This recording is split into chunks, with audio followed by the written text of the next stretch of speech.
Mi hijo me miró a los ojos y me dijo: «Mamá, vendí tu casa para pagar unas vacaciones para mí y para Valeria.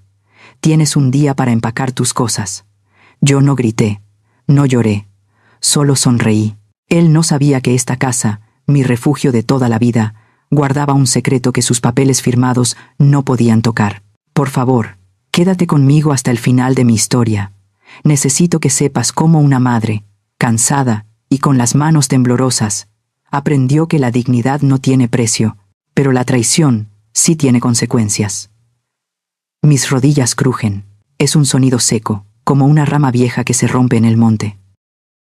Cada mañana, cuando el sol apenas empieza a pintar de naranja las cúpulas de San Miguel de Allende, me levanto de la cama que compartí con Tomás durante 37 años y escucho ese crujido, un recordatorio de que el tiempo no perdona, pero que sigo aquí, de pie, en mi casona de la calle Aldama. He vivido en esta casa por más de 3 décadas, viendo cómo las raíces de las bugambilias se abrazan a los muros de cantera, del mismo modo en que mis recuerdos se han enredado en cada rincón de este patio central, donde el agua de la fuente siempre canta la misma canción pausada. Aquí crié a Mateo, mi único hijo, mi orgullo, el niño que solía correr descalzo por estos pasillos de piedra fría, mientras yo cocinaba mole, y el olor del chocolate caliente se colaba por las vigas de madera vieja que tanto esfuerzo nos costó mantener a Tomás y a mí en aquellos años difíciles, donde el dinero no alcanzaba y las deudas nos quitaban el sueño. Mi espalda es un nudo permanente.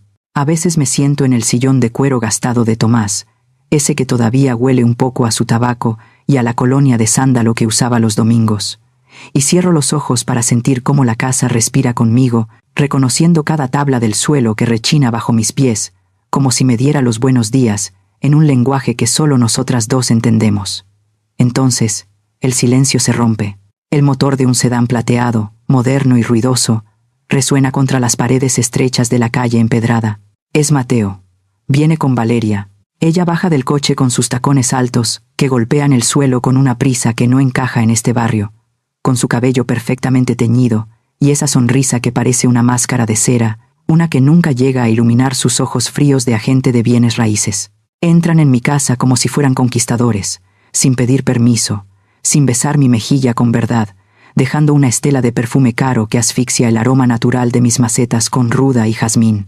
«Mamá, ¿sigues con las plantas?», dice Mateo, mientras me da un abrazo rápido que se siente como un trámite, sin notar que mis manos están manchadas de tierra porque el jardín es lo único que me mantiene cuerda desde que su padre se fue hace 5 años.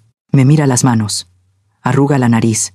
Valeria no dice nada al principio, pero sus ojos son como escáneres, recorriendo las grietas del techo, midiendo el ancho del comedor de caoba, calculando cuántos pesos costarían estas hectáreas de historia en el mercado de extranjeros que buscan el México mágico, pero sin las viejas que lo habitan. Se sienta en la silla de la cocina, pero lo hace con cuidado, como si temiera que la limpieza de mi casa no fuera suficiente para sus pantalones de seda blanca, y saca una toallita desinfectante de su bolso para limpiar la mesa, antes de apoyar su teléfono de última generación. Ese gesto me dolió. Sentí un pinchazo en el pecho, justo debajo del esternón, un frío que no tiene nada que ver con el viento de la montaña. Preparé café de olla, con su canela y su piloncillo, pero Valeria levantó la mano como si le estuviera ofreciendo veneno, y dijo que ella solo tomaba leche de almendras y que el azúcar era pésima para la piel a mi edad. «Mamá, hemos estado pensando», comienza Mateo, y su voz tiene ese tono técnico, ese ritmo de consultor financiero que usa con sus clientes importantes, no con la mujer que le curó las raspaduras en las rodillas y vendió sus pocas joyas de oro para pagarle la universidad en la capital. «Esta casa es un monstruo. ¿No te cansas de subir las escaleras?». El impuesto predial subió otra vez, y las facturas de la luz por calentar estos techos tan altos son una locura. Es dinero tirado a la basura que podrías usar para disfrutar tus últimos años de forma más inteligente. Me quedé callada. Apreté mi taza de barro caliente entre mis dedos entumecidos. Sus palabras se sentían como etiquetas pegadas en mi piel, etiquetas que decían caduca, obsoleta, carga. «Un departamento moderno en Querétaro sería mejor para ti, Elena», intervino Valeria, usando mi nombre sin el doña, sin el respeto que mi edad y mi casa exigen, mientras miraba con desdén mis cortinas de encaje tejidas a mano. «Tienen elevador, seguridad las 24 horas. Y no tendrías que preocuparte por si una tubería vieja estalla y te inunda la sala. Mis pies hormiguean al final del día. Es un cosquilleo frío, una señal de que he pasado demasiado tiempo de pie, cuidando mis plantas, barriendo el patio central de piedra donde el sol de San Miguel pega con fuerza, intentando mantener la dignidad de estos muros que han visto nacer y morir mis esperanzas. Me senté en la silla de paja de la cocina, frotando mis tobillos hinchados, mientras el olor del café recalentado llenaba el aire. Pero ese silencio que tanto amo, ese que huele a madera vieja y a paz, se rompió sin previo aviso. Él tenía su propia llave. Esa llave de hierro forjado, que Tomás mandó a hacer con el herrero del barrio hace décadas, para que nuestro hijo siempre tuviera un hogar a donde volver, ahora giraba en la cerradura, con un ruido seco que me hacía saltar el corazón en el pecho, recordándome que mi privacidad estaba dejando de ser mía. Mateo entró primero, con ese paso rápido de quien siempre llega tarde a una junta importante, y tras él, Valeria, con sus ojos afilados que no saludan, sino que registran. No me avisaron que vendrían. Ya no lo hacían. Mamá, ¿todavía estás con esa estufa de gas?, dijo Valeria, pasando un dedo con la uña impecable por el borde de mi azulejo de Talavera, mirándolo como si fuera una mancha de suciedad, y no una pieza de artesanía que Tomás y yo elegimos con tanto amor cuando terminamos de pagar la primera hipoteca. Sus ojos recorrían la habitación, midiendo el espacio, evaluando el desgaste del suelo de barro, deteniéndose en cada rincón como si ya estuviera imaginando muebles modernos y minimalistas en el lugar de mis pesadas cómodas de cedro. Me sentí examinada. Me sentí como un objeto viejo en una vitrina de museo. Algo que estorba pero que aún tiene un precio en la etiqueta. Es ineficiente, Elena. El gasto de gas para calentar esta cocina es absurdo. Y ni hablemos del sistema de calefacción de toda la casa. Es un barril sin fondo de dinero, continuó ella, hablando de mis gastos como si ella fuera la que firmara los cheques, como si mis ahorros de toda la vida fueran un botín que se le estaba escapando entre los dedos por culpa de mi terquedad. Mateo no decía mucho al principio, solo asentía, pero sus ojos evitaban los míos, perdiéndose en los retratos de la pared, en las fotos de él cuando era niño, como si ver el pasado le causara una molestia física que no podía explicar. Se acercó a la alacena y empezó a mover mis latas de conservas, mis frascos de especias, revisando las fechas de caducidad con una minuciosidad que no era cariño, sino una búsqueda de pruebas. «Solo nos preocupamos por ti, mamá», dijo él, y esa frase se sintió como una manta pesada que me quitaba el aire, una compasión falsa que goteaba veneno en cada palabra. Una mujer de tu edad, sola en esta casona tan inmensa. ¿Qué pasaría si te cayeras en el patio y nadie te oyera? ¿Qué pasaría si te olvidaras de apagar el gas una noche? Yo tengo 68 años, no 90. Todavía manejo mi coche hasta la biblioteca 2 veces por semana. Todavía preparo mis propios remedios, y todavía llevo la contabilidad de mis gastos en mi libreta de cuero, sin fallar un solo centavo. Pero ellos me hablaban como si ya no estuviera presente, como si mi mente fuera un cristal empañado que ya no deja pasar la luz. Valeria se acercó a mi refrigerador, sacó un marcador de su bolso, y con una frialdad que me dejó muda, empezó a poner etiquetas en algunos de mis recipientes. «Esto ya no se ve bien, Elena, lo voy a tirar. No queremos que te enfermes del estómago por comer sobras viejas», dijo, mientras lanzaba a la basura el guiso que yo había preparado con tanto esmero la tarde anterior. Mi comida, mi esfuerzo, tirado como si fuera basura, solo porque ella decidió que no era apto para mí. Ese pequeño gesto fue un golpe directo al estómago. Mi casa, mi santuario, estaba siendo invadido por etiquetas y juicios que yo no había pedido. Luego vinieron las llamadas nocturnas. El teléfono sonaba a las 10 de la noche, justo cuando yo estaba leyendo mi libro, y la voz de Mateo se sentía tensa, casi agresiva bajo esa capa de preocupación que ya no podía sostener. «Mamá, ¿has pensado en lo que hablamos de la hipoteca inversa?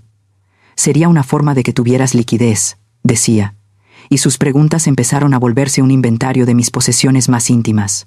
«¿Dónde guardas los papeles originales de la propiedad? ¿Has actualizado tu testamento últimamente? ¿Quién es tu representante para decisiones médicas?» Preguntas que no eran amor, eran contabilidad. Era como si estuvieran contando los días que me quedaban, calculando el valor de cada ladrillo, de cada joya de familia, mientras yo todavía estaba aquí, respirando, sintiendo el dolor de mis huesos, pero también la fuerza de mi sangre. Me quedé sentada en la oscuridad después de colgar, mirando la luz de la luna filtrarse por las vigas del patio. Toqué la madera de mi mesa, esa madera que Tomás pulió con sus propias manos, y sentí que la casa me pedía que la defendiera. Ellos creen que soy débil porque mis manos tiemblan un poco al sostener la taza de café. Creen que soy lenta porque me tomo mi tiempo para caminar por los pasillos empedrados. Pero lo que Mateo no sabía, lo que su codicia no le permitía ver, era que yo no estaba olvidando nada. Yo estaba observando. Estaba escuchando el tono de sus voces, el brillo de ambición en los ojos de Valeria y el silencio cobarde de mi hijo. Y esa noche, mientras el frío de San Miguel bajaba de la montaña, tomé una decisión. No iba a ser la víctima que ellos necesitaban que fuera. Iba a ser la dueña de esta casa hasta el último de mis suspiros. Mañana sería otro día, y yo, silenciosa y herida, empecé a guardar mis propios documentos bajo llave. Mis uñas están negras, la tierra de San Miguel es generosa, pero se queda prendida en las grietas de la piel, recordándote que todo lo que crece requiere sudor y paciencia, algo que los jóvenes de hoy parecen haber olvidado en su prisa por tenerlo todo sin sembrar nada. Era una tarde de octubre, de esas donde el aire ya empieza a oler a frío de montaña y a leña quemada. Y yo estaba ahí, arrodillada sobre mi almohadilla de espuma, podando las últimas rosas de otoño antes de que las heladas terminaran de quemar los pétalos. Mis rodillas me recordaban cada minuto que ya no soy una muchacha, pero era un dolor dulce, el dolor de cuidar lo que es mío, de mantener vivo el jardín que don Tomás y yo diseñamos con tantos sueños y tan pocos pesos en los bolsillos cuando recién nos mudamos a esta casona. Escuché el motor de su sedán plateado. Aquel sonido, que antes me traía alegría, ahora me provocaba un vacío en el estómago, una advertencia de que la paz estaba a punto de ser profanada por palabras que todavía no alcanzaba a imaginar. Mateo bajó del coche. Venía solo, sin Valeria, y su rostro no traía la máscara de preocupación de los días anteriores, sino algo mucho más duro, algo final que se reflejaba en la forma en que cerró la puerta del auto con un golpe seco. «Mamá, tenemos que hablar», dijo, y no esperó a que yo me levantara, ni a que me sacudiera el polvo del huipil, simplemente pasó de largo hacia la entrada de la casa, como si yo fuera una empleada a la que se le da una orden, y no la mujer que le dio la vida. Me puse de pie con dificultad, sintiendo cómo mi espalda protestaba ante el movimiento brusco, y lo seguí hacia adentro, limpiándome las manos manchadas de tierra con un trapo viejo, mientras intentaba calmar los latidos desbocados de mi corazón. Entré en mi propia sala, esa sala donde conservo los muebles de cedro y los retratos de mis antepasados, y lo vi ahí, parado en medio de la habitación, mirando el techo como si estuviera calculando el valor de la cantera, y no recordando las tardes que pasamos jugando sobre esa misma alfombra, cuando él apenas alcanzaba mi cintura. Sus palabras salieron planas. Eran frases ensayadas, vacías de cualquier rastro de humanidad, como si estuviera leyendo un informe de ventas en su oficina de la capital, y no destruyendo el mundo de su propia madre con un solo aliento. «Vendí tu casa para pagar nuestras vacaciones», soltó, y por un segundo sentí que el suelo de la sala se abría bajo mis pies, obligándome a sostenerme del respaldo del sillón gastado de su padre para no caer al piso. Me quedé sin aire. Mi garganta se cerró, seca, como si hubiera tragado un puño de ceniza de la chimenea. Valeria y yo hemos planeado un viaje a las Maldivas por nuestro 10º aniversario. Nos lo merecemos después de todo el estrés que hemos pasado con el trabajo y las deudas, y la venta se cierra mañana mismo, continuó, hablando de un resort de lujo y de playas de arena blanca, mientras yo miraba las paredes que me han protegido de la lluvia y del miedo durante 37 años. Dijo que los nuevos dueños querían mudarse el fin de semana. Me entregó un folleto satinado, uno de esos que huelen a hospital y a soledad, con fotos de ancianos sonriendo falsamente en un comedor común que él llamaba residencia de lujo. «Tienes un día para empacar tus cosas. El transporte vendrá mañana por la tarde y ya te pagamos el primer mes en el asilo.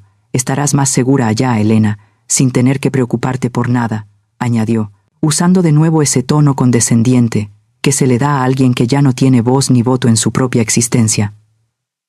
Lo miré a los ojos. Buscaba al niño que me traía flores silvestres y me decía que yo era la reina de este castillo, pero solo encontré a un hombre extraño, un calculador de ojos fríos, que estaba dispuesto a dejarme sin techo por un álbum de fotos en Instagram. Mi propio hijo, por quien trabajé turnos dobles en la mercería cuando su padre enfermó, por quien vendí los terrenos de mi familia en el pueblo para que no le faltara nada en su educación, ahora me trataba como a un estorbo que se liquida al mejor postor. Él creía que yo iba a llorar.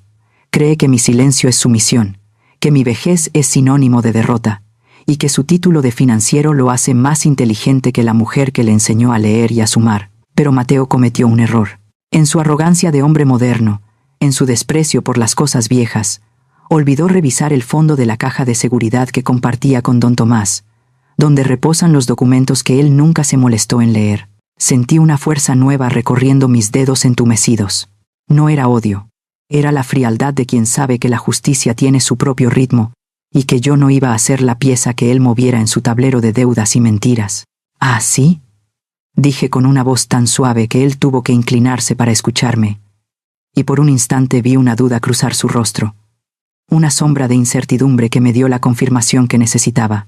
Entonces supongo que tendré que leer bien ese folleto para saber a dónde me vas a mandar, hijo mío. Él se fue poco después, satisfecho con su victoria, dejando tras de sí el olor a cuero de su coche y un silencio que pesaba más que la muerte. Me senté en el sillón de Tomás durante exactamente 20 minutos, dejando que la rabia se enfriara hasta convertirse en un cristal afilado en mi pecho, mientras mis manos dejaban de temblar, y mi mente empezaba a repasar cada cláusula del fideicomiso que firmamos en 2021. El fideicomiso Sanderson. La casa no está a mi nombre, Mateo. La casa pertenece a la entidad que tu padre y yo creamos para protegerme de personas exactamente como tú. Y yo soy la única persona en este mundo que tiene el poder legal de firmar una venta o de abrir la puerta a un extraño. Él no puede vender nada.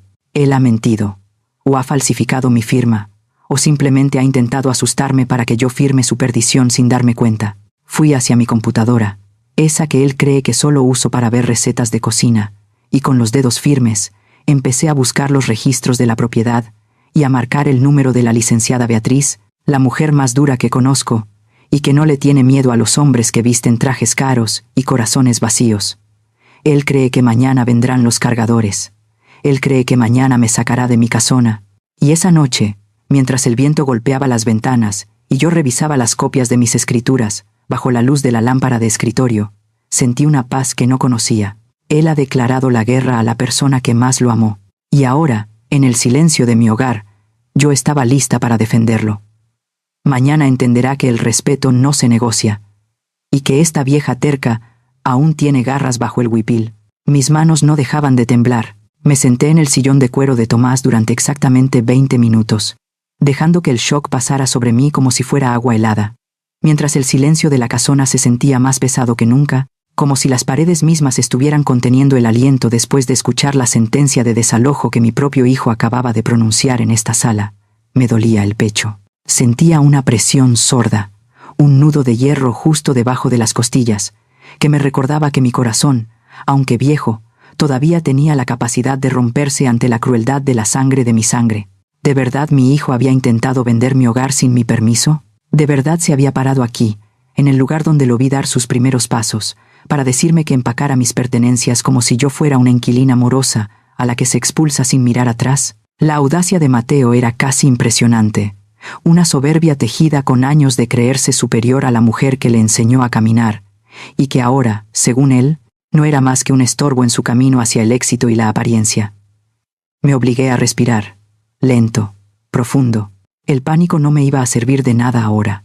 Necesitaba entender qué era lo que Mateo pensaba que había logrado. ¿Por qué se había marchado de aquí con esa sonrisa de suficiencia, tan seguro de que yo me rendiría ante su voluntad sin oponer resistencia? Saqué mi computadora. Mateo cree que yo no sé usar la tecnología, que mis dedos solo sirven para hojear libros viejos en la biblioteca o para podar las rosas del jardín, pero no sabe que he pasado noches enteras aprendiendo a navegar por los portales del gobierno y a revisar las cuentas bancarias que él cree que yo ya no puedo entender. Me tomó tiempo, casi 40 minutos de ojos cansados y 3 llamadas telefónicas a la oficina del registro civil y a la notaría, pero finalmente logré que alguien me diera la información que buscaba. Señora Sanderson, según nuestros registros, la propiedad de la calle Aldama está bajo un fideicomiso. El fideicomiso de la familia Sanderson, establecido en 2021. Yo soy la fiduciaria única. Una sonrisa amarga tocó mis labios en la penumbra de la sala. Tomás y yo habíamos seguido el consejo de nuestro abogado 3 años antes de que él falleciera, creando esa figura legal para proteger nuestra casa de cualquier eventualidad, asegurándonos de que yo tuviera el control total mientras viviera, y que Mateo fuera solo el beneficiario una vez que yo ya no estuviera en este mundo. Él no podía vender la casa sin mi firma, sin mi consentimiento legal, lo que significaba que todo lo que me había dicho era un engaño absoluto, una mentira elaborada para asustarme y obligarme a firmar mi propia ruina. ¿Había falsificado documentos? ¿Le había mentido a un comprador imaginario? Necesitaba pruebas, algo más que mi propia intuición. Así que esa noche hice algo que nunca me había atrevido a hacer. Llamé a Roberto, el colega de Mateo, con quien siempre tuve una relación de respeto y cortesía en los eventos de la empresa. Señora Elena, qué sorpresa escucharla, dijo Roberto, pero su voz tenía una nota de cautela, una vacilación que me confirmó que el nombre de mi hijo ya no se pronunciaba con el mismo orgullo de antes en los pasillos de su oficina. Le pedí la verdad, le supliqué que fuera honesto conmigo sobre el comportamiento reciente de Mateo, sobre sus finanzas, sobre cualquier cosa que pudiera explicar por qué mi hijo estaba actuando como un extraño en su propia casa. Hubo un silencio largo, demasiado largo. Señora, Mateo pidió un préstamo muy grande el mes pasado. Les dijo a los socios que era para una inversión de negocios, pero hay rumores de que está hundido en deudas hasta el cuello y que su puesto pende de un hilo porque ha estado distraído y fallando en sus metas principales. 6 cifras. Mi estómago se hundió al escuchar la magnitud del desastre financiero que mi hijo estaba ocultando bajo sus trajes caros y su coche de lujo. Colgué el teléfono y mi mente empezó a correr más rápido que mis piernas cansadas. Mateo estaba en problemas serios, y en lugar de venir a mí, en lugar de ser honesto con su madre, había decidido que la solución más fácil era robarme mi hogar, despojarme de mi seguridad, para salvar su propio pellejo, y mantener la farsa de una vida perfecta que ya no podía pagar. Pero, ¿por qué la historia de las vacaciones?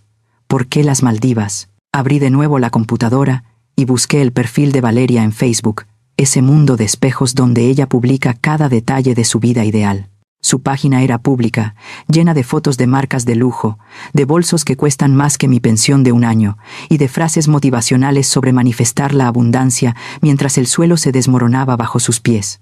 Deslicé el cursor hacia atrás, recorriendo los últimos 6 meses, y ahí estaba lo que buscaba.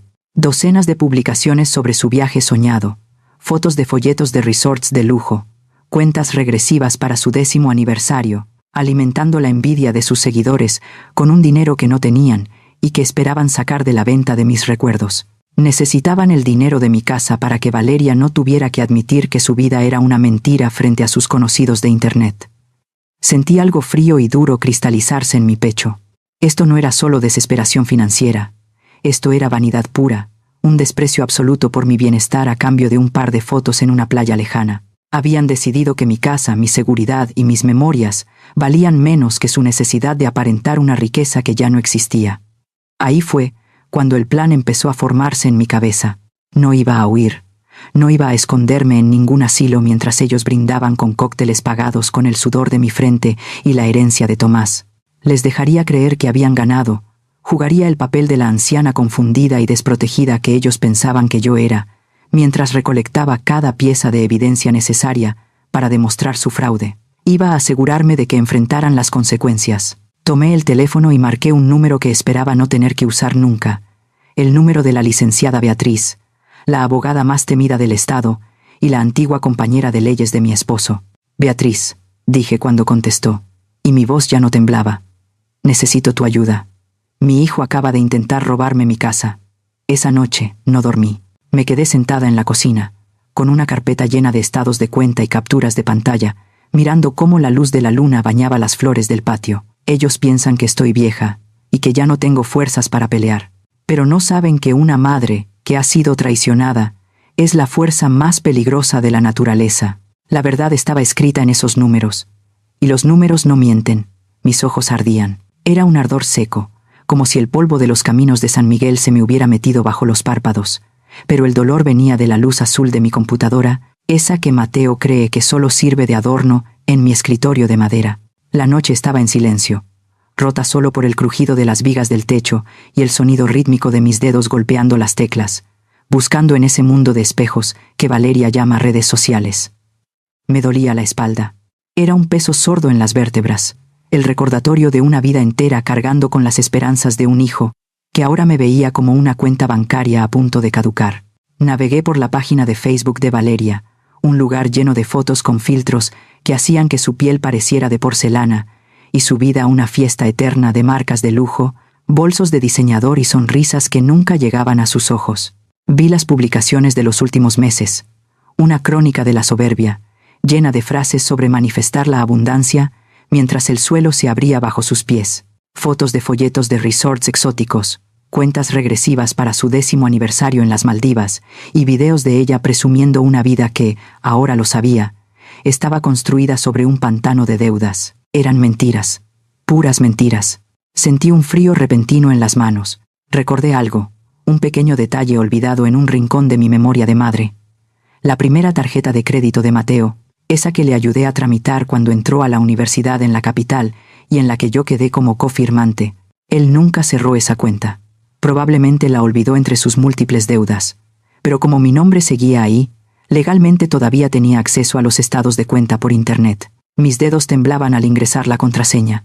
Entré, y ahí, entre cargos de restaurantes caros y tiendas de ropa que no podemos costear, apareció la prueba del crimen. $47,000. Un pago directo a Tropical Dreams Luxury Resorts. El paquete completo para su aniversario en las Maldivas. Pagado con un dinero que no tienen, con un cupo que ya estaba al límite. Habían gastado una fortuna en unas vacaciones de ensueño, mientras sus pagos de la hipoteca de su propia casa tenían 60 días de retraso. Estaban ahogados, hundiéndose en una marea de intereses y apariencias, y habían decidido que mi casona, la casa de mi vida, era el salvavidas que necesitaban para no perder su estatus frente a sus amigos fresas. Me faltaba el aire. Mi garganta estaba seca, como si hubiera tragado tierra roja de la montaña. Me levanté de la silla y caminé hacia el pasillo, tocando los marcos de las puertas que Tomás pintó con tanto cuidado, sintiendo la humillación física de ser tratada como una mercancía. Recordé cuando Valeria, en su última visita, movió mis fotos de la Virgen y de mis padres a un cajón inferior, porque hacían que la sala se viera vieja y amontonada. Ese día no dije nada. Tragué saliva y agaché la cabeza. Pero ahora entendía que ese pequeño desprecio era solo el ensayo para el gran robo que planeaban. Querían hacerme sentir pequeña, querían que creyera que ya no servía para nada. Me senté en la cama y miré la foto de Mateo cuando se graduó, su rostro lleno de promesas, antes de que la ambición y la influencia de Valeria lo convirtieran en este extraño que intenta desalojar a su propia madre. Pensé en los turnos dobles que trabajé en la mercería, en los ahorros que sacrifiqué para que él tuviera el mejor traje, el mejor coche, la mejor educación, solo para recibir a cambio una traición vestida de ayuda. Dolió. Dolió más que cualquier enfermedad, pero en medio de ese dolor, sentí cómo mi dignidad se ponía de pie, firme como los muros de esta casa que se niega a caer. No iba a permitir que mi sacrificio se convirtiera en las fotos de Instagram de una mujer que no sabe el valor de una gota de sudor. Tomé mi teléfono y llamé a la licenciada Beatriz. Su voz, firme y sin rodeos, fue el ancla que necesité en medio de la tormenta que se avecinaba. Beatriz, tengo los números, dije, y mi voz ya no sonaba como la de una anciana asustada, sino como la de una mujer que sabe que tiene la verdad en las manos. Tienen deudas masivas, han pagado ya el viaje con dinero que no es suyo, y están a punto de perder su propia casa. Bien, Elena, respondió ella, y pude escuchar el sonido de sus papeles moviéndose, la maquinaria de la justicia empezando a girar a mi favor. No digas nada. Actúa como si estuvieras triste y confundida. Deja que sigan creyendo que eres presa fácil, mientras yo preparo la defensa para cuando esos cargadores lleguen a tu puerta. Esa noche, apagué la computadora y me quedé mirando la oscuridad del patio. El aire olía a lluvia cercana, a esa tierra mojada que lo limpia todo después de una sequía larga. Ellos creen que el mundo les pertenece porque tienen tarjetas de crédito y miles de me gusta en internet. Pero yo tengo las escrituras. Yo tengo la ley. Y tengo un corazón que, aunque herido, ya no les pertenece. Cerré los ojos, y por primera vez en días, el temblor de mis manos se detuvo. La tormenta iba a llegar pronto, pero mi casona y yo estábamos listas para resistir. N plateado de Mateo frenó bruscamente detrás de la camioneta, bloqueando el paso. Mateo bajó del coche como un huracán, seguido por Valeria, cuyos ojos estaban inyectados en odio, al ver que el camión de mudanza seguía vacío. «Mamá, ¿qué es esto?», gritó Mateo, acercándose al portón con la cara enrojecida por la furia, ignorando por completo a la abogada. «Te dije que esto era por tu bien. Ya está todo pagado. Los dueños nuevos llegan el fin de semana». ¿Por qué estás haciendo las cosas difíciles? Valeria se puso a su lado, con su bolso de diseñador colgado al hombro como un escudo, y su voz chillona empezó a llenar la calle, atrayendo la mirada de los vecinos que empezaban a asomarse por sus balcones. Es una necedad, Elena. Ya no puedes cuidar este lugar. Te vas a caer y te vas a morir sola. Solo estamos tratando de salvarte de ti misma y nos pagas con abogados. Yo salí de la sombra. Caminé hacia el umbral, sintiendo el sol en mi rostro por primera vez en toda la tarde, y miré a mi hijo a los ojos, buscando al niño que solía pedirme que le leyera cuentos, pero solo encontré a un hombre ahogado en la vanidad y la mentira. Mis labios estaban secos, pero mi voz salió clara, con la fuerza de quien ha descubierto que el amor de madre no es un cheque en blanco para la traición. No me estás salvando de nada, Mateo, dije, y mi voz sonó extraña en mis propios oídos, una voz que no pertenecía a la anciana sumisa que ellos creían haber domado. Estás tratando de salvar tu propio pellejo y la farsa de vida que Valeria publica en Internet. El rostro de Mateo pasó del rojo al blanco en un segundo. ¿De qué hablas?, balbuceó, tratando de recuperar su postura de hijo preocupado. Hablo de los $47,000 de las Maldivas que pagaste con un dinero que no tienes, respondí, mientras Beatriz le mostraba desde lejos las impresiones de los estados de cuenta y las capturas de pantalla que habíamos recolectado. Hablo del préstamo masivo que pediste en tu oficina mintiendo sobre inversiones, y de los 60 días de retraso que tienes en tu propia hipoteca, mientras intentas dejar a tu madre en la calle para no admitir que estás en la ruina. El silencio que siguió fue absoluto. Incluso los cargadores se quedaron quietos, mirando la escena con una mezcla de morbo y lástima. Valeria trató de decir algo, de soltar otra de sus mentiras sobre la seguridad y el amor familiar, pero se quedó con la boca abierta, incapaz de defenderse ante la evidencia física de su propia decadencia. Mateo me miró con un odio que nunca imaginé ver en los ojos de un hijo. «Me estás espiando. Eres una vieja paranoica», gritó, pero su voz ya no tenía poder. Era el grito desesperado de alguien que ha sido atrapado con las manos en la masa. «Estoy protegiendo lo que es mío, Mateo», dije con una calma que me dolía más que cualquier grito. «Lo que tú y tu padre construyeron, lo que yo defendí con mi sudor, no va a ser el pago de tus mentiras». Beatriz dio un paso al frente, cerrando el espacio entre ella y mi hijo. «Váyase ahora mismo, señor Sanderson, antes de que lo demande formalmente por intento de fraude y abuso patrimonial contra una persona mayor. Tengo todo documentado, y la orden de alejamiento está en proceso, si vuelve a poner un pie en esta acera sin invitación». Mateo y Valeria subieron al coche, derrotados pero humeantes de rabia, mientras la camioneta de mudanzas arrancaba con un estruendo que pareció limpiar el aire de la calle Aldama. Los vi irse, perdiéndose en la esquina, y sentí que una parte de mi corazón se apagaba definitivamente, como una vela que se queda sin cera. Había ganado. Mi casa seguía siendo mía, pero al cerrar el portón y poner el cerrojo de hierro, sentí que las paredes de la casona estaban más frías que nunca. Había salvado mi hogar, pero hoy, finalmente, había perdido a mi hijo. Me senté en el patio, bajo la sombra de la bugambilia, escuchando el agua de la fuente y sintiendo el peso de mis años. La victoria no sabía a gloria, sabía a ceniza y a soledad.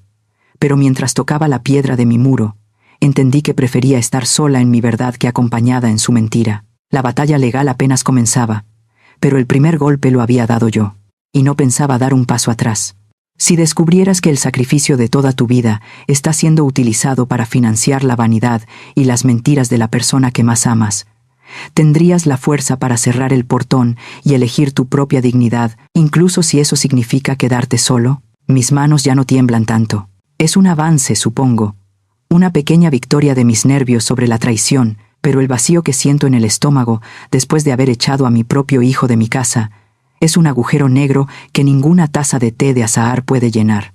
Me senté en el patio, bajo la sombra de la bugambilia, escuchando el murmullo de la fuente y sintiendo cómo el aire fresco de San Miguel me acariciaba el rostro, tratando de convencerme de que había hecho lo correcto al poner un cerrojo entre Mateo y yo. Pero la paz en esta casona tiene un precio muy alto, uno que se paga con el silencio de las habitaciones vacías y con el peso de saber que el niño al que le enseñé a hablar ahora usa sus palabras como armas para intentar borrarme de mi propia existencia. Me dolía la espalda.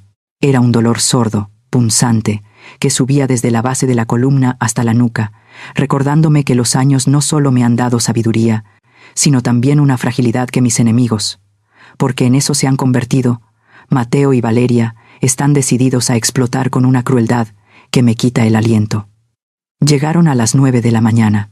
No ellos, sino sus mensajeros. Un repartidor tocó el portón y me entregó un ramo enorme de rosas rojas, mis favoritas, las que Tomás solía comprarme cada aniversario en el mercado de Ignacio Ramírez. Traía una tarjeta con la letra de Mateo, esa caligrafía inclinada que tantas veces vi en sus tareas escolares, diciendo: «Mamá, perdón por todo, solo quiero que estés bien. Por favor, hablemos».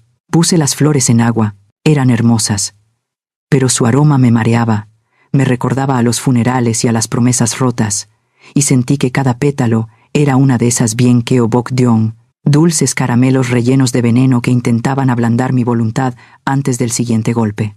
Luego vinieron los correos electrónicos de Valeria, mensajes largos, erráticos, donde se pintaba a sí misma como una víctima del estrés y la desesperación, rogándome que volviéramos a ser una familia, y culpando a la licenciada Beatriz de haberme lavado el cerebro y de haberme puesto en contra de mi propia sangre. «Margaret, estamos destrozados. No puedo dormir pensando en que nos odias. Solo queríamos que estuvieras segura. Por favor, acepta tomar un café con nosotros, sin abogados. Solo nosotros tres», decía uno de sus mensajes, intentando aislarme de la única persona que realmente estaba defendiendo mis derechos. No respondí. Seguí el consejo de Beatriz de documentar cada intento de contacto, cada manipulación emocional, guardando esos textos como quien guarda pruebas en un expediente criminal, porque en el fondo sabía que el amor de Mateo no era más que una estrategia para recuperar el acceso a mi patrimonio. Pero el golpe real llegó el domingo por la mañana. Estaba en el jardín, quitando las hojas secas de mis hortensias, cuando escuché el portón abrirse. Mateo y Valeria entraron, pero no venían solos. Los acompañaba una mujer de unos 50 años, vestida con un traje sastre impecable y una sonrisa profesional que no llegaba a sus ojos fríos. «Mamá, por favor, no te enojes», dijo Mateo, con una voz suave, controlada, la voz de quien está siendo observado por un testigo importante. «Ella es la doctora Patricia Henshaw, una especialista en geriatría que solo viene a platicar contigo, a ver cómo estás, porque nos preocupa mucho tu comportamiento de los últimos días». Sentí un escalofrío que me recorrió toda la espina dorsal. Habían traído a una doctora para declararme incompetente, para fabricar un diagnóstico de demencia o paranoia que les permitiera quitarme legalmente el control de mi casona y de mis finanzas. «Doña Elena, mucho gusto», dijo la mujer, acercándose a mí como se acerca alguien a un animal asustado o a un niño que no entiende razones. Sus hijos me han contado que ha estado teniendo episodios de sospecha excesiva, que cree que la gente quiere robarle y que se ha aislado de su círculo social. Esos son síntomas que debemos revisar con calma. Me quedé de pie, con la pala de jardín todavía en la mano, sintiendo la tierra bajo mis uñas y la indignación quemándome la garganta. Me trataban como a una loca en mi propio jardín, frente a mis propias flores, usando términos médicos para disfrazar un asalto a mi dignidad. «Pago mis cuentas a tiempo, doctora», dije con una calma que me costó cada gramo de mi fuerza de voluntad. «Manejo mi propio coche, coordino el programa de alfabetización en la biblioteca, y mi casa está perfectamente mantenida. Lo que mis hijos llaman paranoia es simplemente mi reacción documentada ante su intento de vender mi propiedad sin mi firma».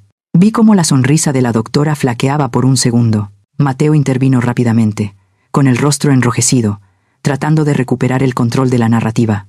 «¿Ves, doctora? Este es el tipo de acusaciones de las que le hablé. Ella cree que hay una conspiración en su contra, que nosotros, su única familia, somos delincuentes».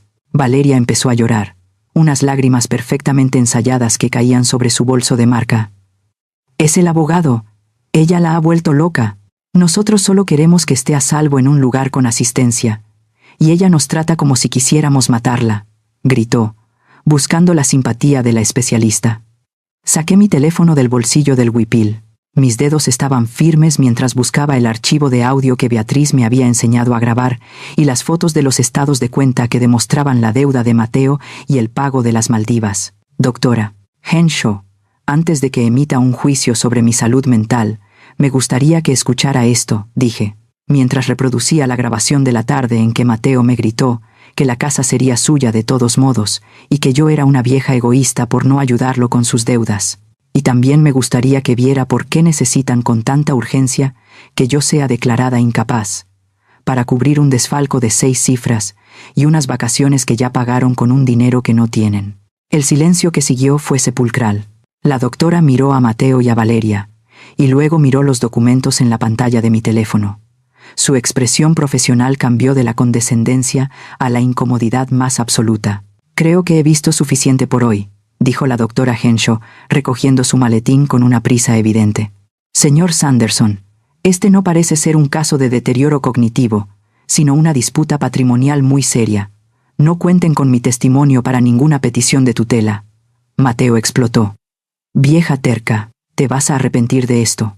Cuando estés sola y te caigas en este patio asqueroso, no pienses que vamos a venir a ayudarte», gritó, perdiendo por completo la compostura frente a su testigo. Valeria lo arrastró hacia el coche, insultándome en voz baja, mientras la doctora salía casi corriendo de mi propiedad.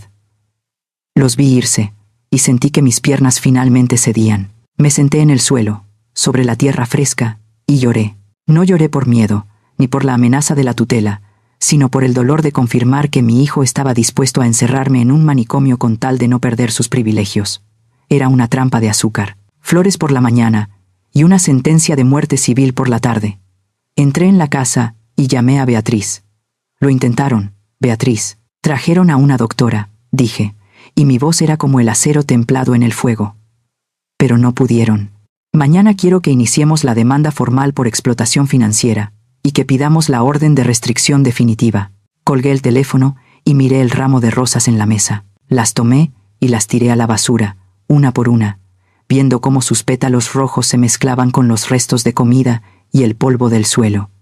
Yo no estaba loca, estaba más despierta que nunca, y ellos estaban a punto de descubrir que a una madre mexicana se le puede romper el corazón, pero nunca se le puede quitar el honor ni la casa.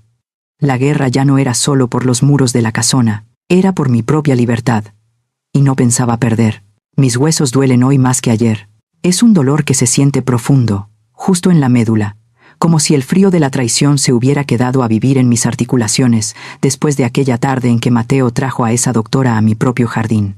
Me senté en la cocina, con la espalda apoyada en el respaldo de madera dura, sintiendo el silencio de la casona como una sábana pesada que me cubría los hombros, recordándome que el hijo, por el que di cada gota de mi energía ahora, solo me veía como un obstáculo legal que debía ser removido. Tenía una taza de café entre mis manos, pero no lo bebía. Solo dejaba que el calor me entibiara los dedos entumecidos mientras miraba la alacena, donde Valeria todavía tenía pegadas unas etiquetas con su letra cursiva y chillona, marcando lo que ella consideraba comida apta para una mujer de mi edad. Me levanté y, con un movimiento lento pero firme, empecé a arrancar esas etiquetas. Eran pequeños pedazos de papel adhesivo que se resistían a soltarse, dejando un rastro de pegamento sucio sobre el cristal de mis frascos, recordándome cómo ellos habían intentado marcar cada rincón de mi vida, como si ya no me perteneciera. Me sentía sola. Era una soledad física, de esas que se notan cuando pones solo un plato en la mesa, o cuando escuchas que el viento mueve una puerta y sabes que nadie va a cerrarla por ti. Mateo tenía razón en algo. Él era mi único hijo, y el vacío que dejaba su ausencia era un abismo negro en medio de mi sala. Pero esa tarde, mi sociedad literaria de la calle Aldama me salvó del naufragio. Nos reunimos todos los jueves en la biblioteca, un lugar que huele a papel viejo y a cera de pisos, donde durante 12 años hemos discutido, desde los clásicos de la literatura mexicana hasta las novelas de misterio que nos mantienen despiertas por la noche. Yo siempre había sido la más reservada, la que escuchaba más de lo que hablaba, guardando mis penas bajo el rebozo para no incomodar a las demás con mis dramas familiares. Pero ese jueves, algo se rompió dentro de mí. Doña Helen, una enfermera jubilada que tiene los ojos más dulces de San Miguel, se me acercó mientras servíamos el té y me puso una mano en el brazo, una mano que se sentía firme y llena de una experiencia que no necesitaba palabras. «Elena, hoy no estás aquí», me dijo, y su voz fue el detonante que hizo que las compuertas de mi silencio se vinieran abajo. «Tienes la mirada perdida en el cerro, y no has dicho una palabra sobre el libro de este mes. Dinos qué pasa, comadre, que para eso estamos las amigas». Y se lo conté todo. Cada palabra salió como un suspiro largo y doloroso, desde el intento de venta de la casa hasta la visita de la doctora, y el folleto del asilo que Mateo me había dejado sobre la mesa, como si fuera una invitación a una fiesta. Hablé de la humillación de ser vigilada en mi propia cocina, del miedo a que me declararan incapaz, y de la tristeza profunda de ver que mi hijo se había convertido en un extraño movido por la codicia de una mujer que no sabe lo que es el honor. Esperaba juicio. Esperaba que me dijeran que tal vez yo era muy dura, o que la familia debe perdonarlo todo porque es sangre de nuestra sangre. Pero lo que recibí fue una fortaleza de solidaridad. «¡Ay, mija! Mi sobrino intentó lo mismo con su suegra», exclamó doña Clara, ajustándose los lentes con una furia que hizo que el té se agitara en su taza. «No permitas que te hagan sentir culpable, Elena. Ellos usan nuestro amor como una cadena para arrastrarnos a donde les conviene. Pero tú no estás loca ni estás sola». Patricia, que trabajó años en servicios sociales antes de retirarse, se acercó con una libreta y empezó a anotar nombres y números. «La manipulación emocional es la primera herramienta de los abusadores, Elena. Te dan flores, te lloran, y luego te amenazan con el abandono para que cedas el control de tus pesos. Es un libreto que conocemos bien», dijo, mientras me explicaba que lo que Mateo estaba haciendo tenía un nombre legal: explotación financiera. En menos de una hora, mis comadres se convirtieron en mi ejército.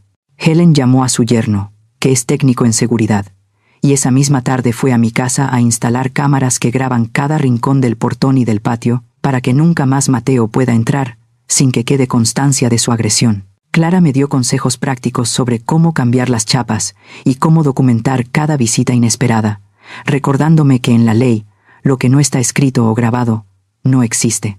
Patricia me llevó el viernes a mi primera reunión de un grupo de apoyo en el centro comunitario, un círculo de 12 personas, hombres y mujeres de mi edad, que habían pasado por traiciones idénticas. Escuché la historia de un señor llamado Roberto, a quien su hijo le dijo que era un egoísta por no entregarle sus ahorros de jubilación. Escuché a Dorothy, cuya hija la amenazó con meterla en un asilo donde nadie la visitaría si no firmaba las escrituras de su rancho. Sus historias eran la mía. Sus cicatrices eran las mías, y al escucharlos, sentí que una fuerza nueva, una columna de acero, empezaba a crecer en mi espalda, reemplazando el nudo de dolor que me había tenido encorvada durante semanas. No estaba loca, no estaba siendo paranoica, estaba defendiendo mi vida de un asalto disfrazado de piedad filial. Cuando regresé a casa esa noche, encontré un último correo electrónico de Valeria. Era corto, frío, despojado ya de cualquier rastro de las Bienke o Bogdion de los días anteriores.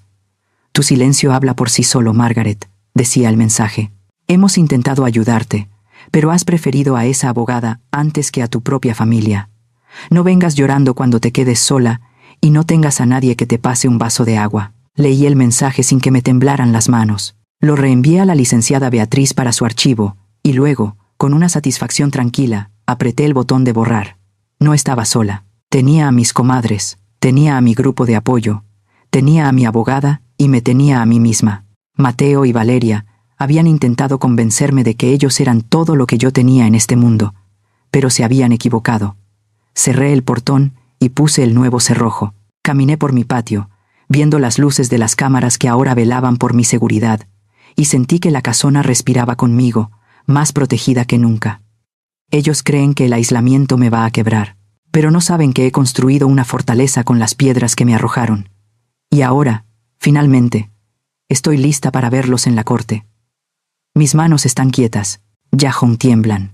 Jahon buscan desesperadamente un rosario o el borde de un pañuelo para ocultar el miedo que me provocaba la mirada de mi propio hijo. Me senté en el patio central de mi casona, con la espalda bien apoyada en el respaldo de piedra que todavía guarda el calor del sol de San Miguel, escuchando el agua de la fuente caer con una paz que Con conocía desde que Tomás cerró los ojos para siempre. La victoria en la corte Con fue un estallido de júbilo. Con hubo gritos ni celebraciones ruidosas, sino que fue un silencio profundo, una exhalación larga, que me sacó del pecho meses, de una humillación que me estaba doblando los hombros, como si cargara todas las piedras de la calle Aldama. Siento el peso de mis 68 años, pero ya Con es el peso de una carga, sino el de una raíz que finalmente ha encontrado tierra firme, después de que su propia sangre intentara arrancarla para venderla como leña de segunda mano. Mi casa respira conmigo. Cada habitación, cada baldosa que Valeria despreció con sus ojos de agente inmobiliario, parece haber recuperado su brillo natural ahora que las etiquetas de desecho y las amenazas de desalojo se han disuelto en los archivos judiciales. El castigo para Mateo convino de mis gritos, porque yo nunca necesité gritar para defender mi verdad, sino que vino de la propia maquinaria de ambición y mentiras que él mismo aceitó con tanto esmero. La investigación de Linda Martínez, la trabajadora de Adult Protective Services, fue como un huracán que no dejó piedra sobre piedra en la farsa de vida que mi hijo había construido en la capital. Ella revisó cada video de mis cámaras, cada correo electrónico donde Valeria me trataba como a una loca y cada estado de cuenta donde Mateo transfería dinero para sus lujos mientras mis facturas de la luz se acumulaban en el buzón. Mateo perdió su empleo. Lo perdió todo en una tarde, cuando los socios de su firma financiera entendieron que un hombre que intenta estafar a su madre no es un consultor, sino un riesgo que ninguna empresa seria puede permitirse cargar en su nómina. Lo despidieron sin indemnización, sin una carta de recomendación y con el estigma de la explotación financiera grabado en su expediente como una marca de fuego que lo perseguirá en cada entrevista de trabajo que intente conseguir en este país. Valeria Kuhn sufrió la misma suerte, porque en el mundo de los bienes raíces la reputación lo es todo, y el rumor de que había intentado forzar la venta de una casona bajo un fideicomiso ilegal corrió por las oficinas de San Miguel como el agua en una inundación. Su licencia fue investigada, su oficina le pidió la renuncia, y de la noche a la mañana, sus redes sociales, esas donde presumía una abundancia que no le pertenecía, se quedaron en silencio, borrando las fotos de las Maldivas que nunca llegaron a pisar, ese viaje que tanto deseaban, ese que valía más que mis recuerdos y mi seguridad, se convirtió en su ruina final. El resort no devolvió los $47,000, porque las cancelaciones de último minuto tienen reembolso, y ese dinero, el dinero que mi hijo robó de nuestro futuro, se quedó flotando en una cuenta de banco en una isla lejana, mientras ellos no tenían ya ni para pagar la renta del mes. Me duele en el fondo del útero, donde alguna vez lo cargué con esperanza. Recibí una carta suya hace un mes. Era una carta escrita a mano, con una letra que denotaba cansancio y una amargura que todavía me buscaba para hacerme sentir responsable de su caída. Estamos viviendo en un departamento barato, no tenemos amigos, y Valeria no deja de llorar por lo que nos hiciste, decía, como si yo fuera la que firmó los préstamos, como si yo fuera la que mintió en la corte, como si proteger mi vida fuera un ataque personal contra su bienestar. No respondí. Quemé la carta en la chimenea de la sala, viendo cómo sus quejas se convertían en humo y ceniza, entendiendo que el perdón puede existir donde hay arrepentimiento, sino solo resentimiento por haber sido descubierto. Beatriz cerró el trato legal definitivo. Mateo firmó la renuncia a cualquier herencia futura, aceptó la orden de restricción y se inscribió en un programa de asesoría financiera por orden del juez, mientras yo actualizaba mi testamento para que, el día que yo ya esté, esta casona se convierta en la Fundación Elena. Será un lugar para que las abuelas de San Miguel tengan abogados que no cobren, para que tengan cámaras que las cuiden y para que nunca más un hijo crea que la vejez es una debilidad que se puede saquear con impunidad. He vuelto a vivir. Contraté a unos albañiles para que arreglaran las grietas que Valeria tanto criticaba. Puse azulejos nuevos en la cocina y pinté las vigas del patio de un color nogal, que hace que la casa huela a bosque y a nuevo comienzo. Mi sociedad literaria ahora se reúne aquí cada jueves. Llenamos el comedor de pan dulce, de café de olla y de risas que no tienen miedo de ser interrumpidas por alguien que nos mire con desprecio o con impaciencia. Incluso David, el profesor de la biblioteca, ha empezado a traer flores de su propio jardín. Son flores sencillas, margaritas y dalias, son las rosas caras que Mateo enviaba para manipularme, sino flores que huelen a respeto y a un cariño que no pide nada más que una tarde de plática en el solarium. Hace una semana di una plática en el centro comunitario. Había más de 100 personas, muchas de mi edad, con los hombros caídos y el miedo en los ojos, esperando que alguien les dijera que todavía tienen voz. Me puse de pie, con mi huipil más bonito y la espalda bien recta, y les dije la verdad, que sus hijos son sus dueños, que su esfuerzo de toda la vida es una moneda de cambio para la vanidad de otros, y que nunca, nunca, es demasiado tarde para defender lo que es suyo. Al terminar, el aplauso duró minutos. Sentí que cada palmada era una pieza de mi propia armadura que se terminaba de ajustar, un reconocimiento de que doña Elena ya es la sombra de nadie, sino el sol de su propio sistema.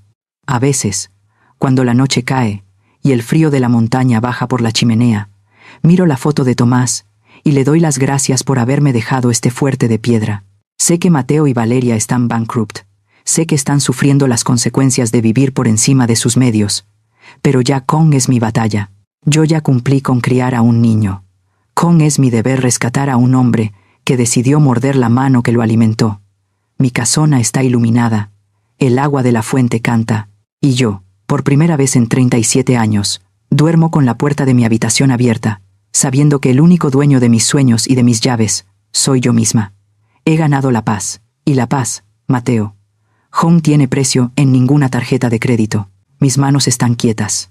Finalmente, después de meses de sentir que mis dedos eran ramas secas sacudidas por un viento de traición, he vuelto a recuperar el control de mi propio pulso. Me senté en el patio central de mi casona, sintiendo el peso de mi cuerpo sobre la silla de mimbre que Tomás compró en nuestro viaje a Tequisquiapan, y dejé que el sol de la tarde de San Miguel me calentara las rodillas, esas que tanto me dolieron durante las largas horas de espera en los pasillos fríos del juzgado. La victoria fue un estallido de júbilo. No hubo gritos ni celebraciones ruidosas, sino que fue exhalación larga, un suspiro que me sacó del pecho meses de humillación, que me estaba doblando la espalda como si cargara todas las piedras de la calle Aldama sobre mis hombros cansados. Siento mis 68 años, pero ya es el peso de carga, sino la solidez de raíz, que finalmente ha encontrado tierra firme, después de que su propia sangre intentara arrancarla para venderla como leña de segunda mano en el mercado de la vanidad. Mi casa respira conmigo. Cada habitación, cada baldosa que Valeria despreció con sus ojos de serpiente, va a sus etiquetas adhesivas, parece haber recuperado su brillo natural, ahora que las amenazas de desalojo, los folletos de asilos, se han convertido en ceniza en mi chimenea. La justicia es solo un mazo golpeando un escritorio de madera, sino un eco que persigue a quienes olvidaron el valor de la gratitud, el respeto por quienes les dieron la vida. La investigación de Linda Martínez, la trabajadora de Adult Protective Services, fue como tormenta necesaria, que dejó piedra sobre piedra en la farsa de vida que Mateo había construido con mentiras deudas en la capital. Ella revisó cada video de mis cámaras, cada correo donde Valeria me trataba como a una loca senil. Va a cada registro de mudanza que Mateo contrató para expulsarme de mi propia vida sin mi consentimiento, entendiendo que lo que mi hijo intentó fue un error, sino un asalto calculado contra mi dignidad. Mateo lo perdió todo. En el mundo de las finanzas, donde él creía que el poder los trajes caros lo eran todo, la deshonra es una sentencia de muerte profesional que no se borra con un simple perdón de madre. Sus jefes en la firma entendieron que un hombre capaz de defraudar a su propia madre para pagar vacaciones de lujo es un consultor confiable, sino un riesgo fiduciario que ninguna empresa de prestigio puede permitirse tener en su nómina. Lo despidieron por conducta inapropiada, sin liquidación, sin una carta de recomendación, expulsado del paraíso de cristal que él mismo agrietó con su codicia, mientras el nombre de mi hijo se convertía en un susurro de advertencia en los círculos financieros de la ciudad. Valeria sufrió la caída del ídolo de barro que ella misma esculpió con sus filtros de Instagram sus aires de grandeza. Su licencia de bienes raíces fue investigada por la Comisión Estatal aunque pudieron quitársela por completo. Su reputación quedó tan manchada que su oficina decidió dejarla ir silenciosamente, sabiendo que nadie en San Miguel le confiaría las llaves de su hogar a alguien que intentó saquear el santuario de su propia suegra. Sus redes sociales, esas donde presumía abundancia ficticia, contaba los días para sus vacaciones soñadas, se quedaron en silencio, borrando las fotos de las Maldivas, que nunca llegaron a pisar, porque la realidad no tiene filtros de belleza cuando el banco toca a tu puerta. Esos 47,000 $, el precio que le pusieron a mi libertad a mi casa, se perdieron para siempre en la burocracia de los resorts de lujo. El Hotel devolvió ni un peso, porque las cancelaciones de último minuto tienen reembolso. Mateo tuvo que ver cómo sus ahorros sus tarjetas al límite se hundían en una cuenta de banco lejana, mientras él tenía ya ni para pagar la luz de su propia casa. Incluso perdieron su propia residencia, ese lugar moderno frío que tanto presumían frente a sus amigos, porque el banco inició el proceso de ejecución hipotecaria, cuando entendieron que su castillo estaba construido sobre un pantano de deudas impagables mentiras acumuladas. Dolió saberlo, me dolió en el vientre, donde alguna vez lo cargué con esperanza. Va me dolió en las manos que trabajaron turnos dobles en la mercería, para que a él nunca le faltara un buen par de zapatos o un libro para la escuela. Pero el dolor ya con me paraliza. Ahora es un recordatorio de que un hijo que muerde la mano que lo alimentó, debe aprender a caminar solo bajo la lluvia que él mismo provocó con su egoísmo. Recibí última carta suya hace poco, una carta amarga, sin estampilla, dejada en mi buzón como un reproche final impregnado de veneno. Espero que estés feliz con tu casa, va tu Victoria, mamá. Mientras nosotros estamos viviendo en departamento rentado, sin amigos, va sin nada, perdiendo todo lo que construimos por tu falta de perdón, decía, demostrando que incluso en la ruina absoluta, él seguía siendo la víctima de su propia soberbia.